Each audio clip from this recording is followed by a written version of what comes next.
জয় সাহাকে PCB ও বিসিবির কাছে ক্ষমা চাইতেই হবে। লাইভে বিসিসিআই নিয়ে বিস্ফোরক মন্তব্য সৌরভ গাঙ্গুলির। বিশ্ব ক্রিকেটে চলমান উত্তেজনার আগুনে এবার ঘি ঢাললেন ভারতের সাবেক অধিনায়ক ও সাবেক বিসিসিআই সভাপতি সৌরভ গাঙ্গুলি।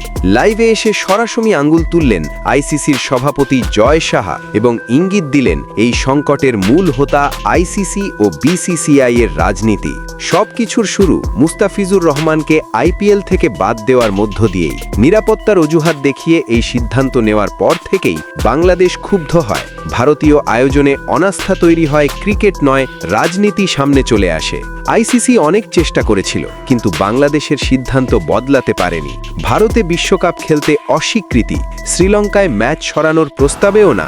শেষ পর্যন্ত বিশ্বকাপ থেকেই সরে দাঁড়ায় বাংলাদেশ, আর বাংলাদেশের জায়গায় বিশ্বকাপে সুযোগ পায় স্কটল্যান্ড।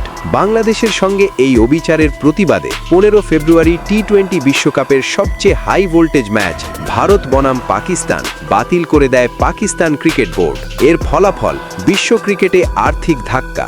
আইসিসির একাই সম্ভাব্যভাবে প্রায় 6,000 কোটি টাকার ক্ষতির মুখে। এবারে এই প্রসঙ্গে মুখ খুললেন ভারতের সাবেক ক্যাপ্টেন সৌরভ গাঙ্গুলি।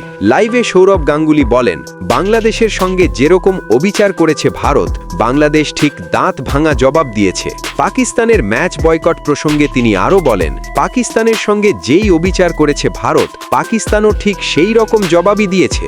সৌরভ গাঙ্গুলির স্পষ্ট বক্তব্য, ভারত যদি চ্যাম্পিয়ন্স ট্রফি পাকিস্তানে না খেলে, তাহলে পাকিস্তানও ভারতে এসে খেলবে না। এবং এই দ্বন্দ্বগুলোর জন্য দায়ী কারা, একেবারে সরাসরি নাম নিলেন আইসিসির সভাপতি জয় সাহা।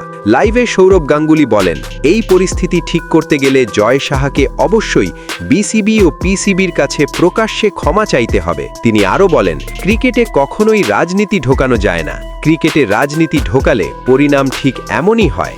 লাইভ শেষে ক্রিকেট বিশ্বে স্পষ্ট বার্তা, আইসিসির নিরপেক্ষতা প্রশ্নবিদ্ধ, ভারতীয় বোর্ডের ভূমিকা বিতর্কিত।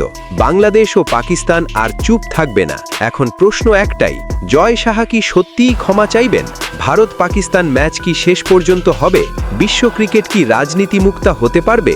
সৌরভ গাঙ্গুলির বক্তব্যে কি একমত আপনি? আপনার মতামত কমেন্টে লিখে জানান।